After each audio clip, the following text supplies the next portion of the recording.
Members, it's with a very heavy heart that I rise today to ask that we adjourn in the memory of a friend and a cherished leader in our Pacific Palisades community, Roger Diamond, who passed away in February at the age of 81.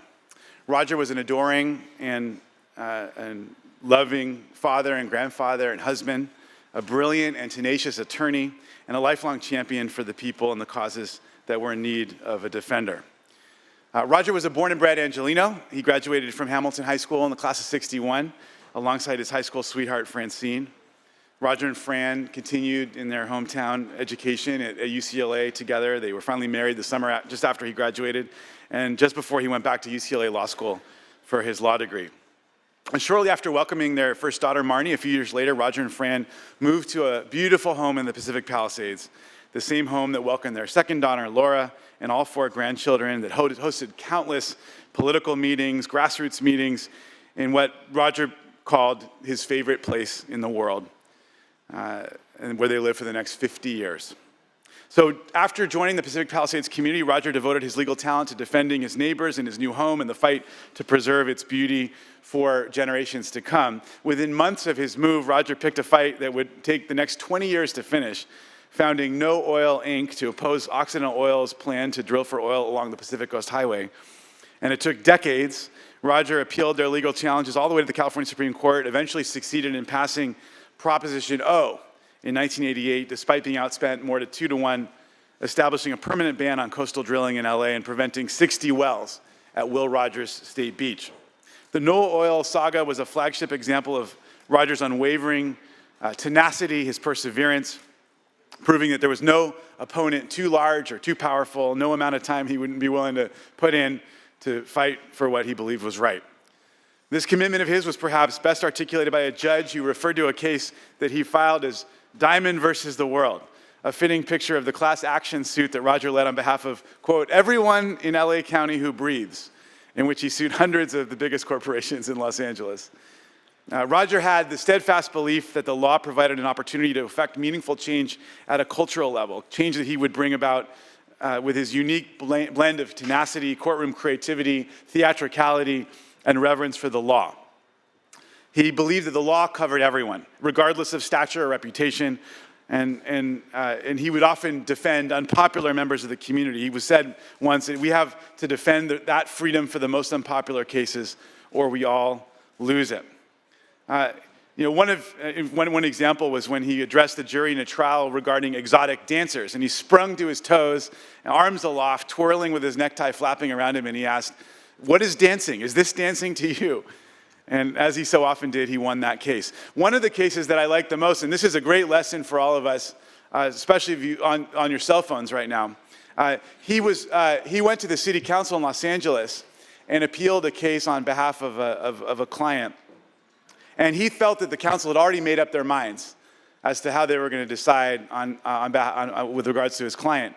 And so he then, certainly the council ruled against him, and he then presented the Court of Appeal with a video of all the city council members chatting, reading, taking phone calls during the argument. They, of course, didn't have cell phones at the time. And he presented this to the appellate court, and the court demanded that his client get a new hearing. And they wrote that the due process requirements of the law require that he who decides must hear. So we should remember that during our committee hearings, perhaps. Roger was also a zealot who, when it came to LA sports, he bought himself LA Rams season tickets as a gift to himself after graduating from law school. But here's a really fun thing. When the Raiders and Rams announced the same season they were going to be leaving LA, he sued for breach of contract to defend his legal right to renew the season tickets. And they ultimately settled, offering him the chance to tour the new stadiums and pick his seats. And for the next 2 seasons, Roger would mail one of his tickets to his daughter, Laura, and then fly to Oakland for the day where they'd watch the game from the 50-yard line, of course.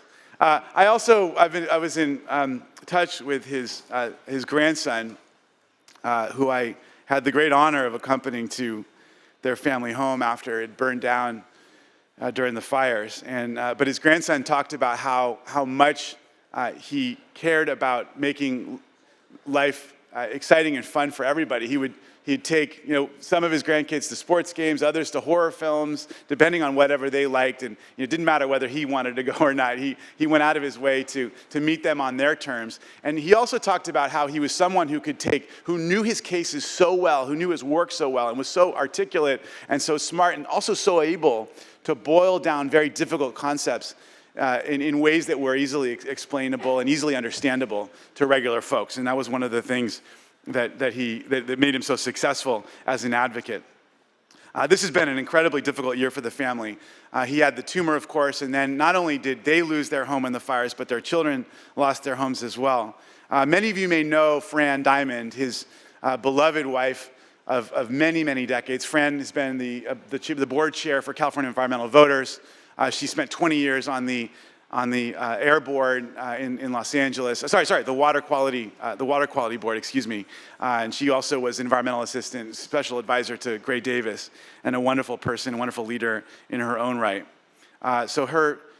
She is in deep mourning, of course. Their two daughters, Laura and Marnie, their grandchildren, Rebecca, Noah, Aaron, and Emmett, all of whose lives were brightened. I also know that this loss was so deeply felt by the broader Palisades community after all the loss they've suffered, including the Kilat Israel community, of which I'm a member, our synagogue community that misses him dearly. So I just wanted to spend a couple moments to acknowledge this extraordinary person who made life better for so many Angelinos, who also brightened the lives of so many in his community and in his family. I ask that we adjourn in the memory of Roger John Diamond.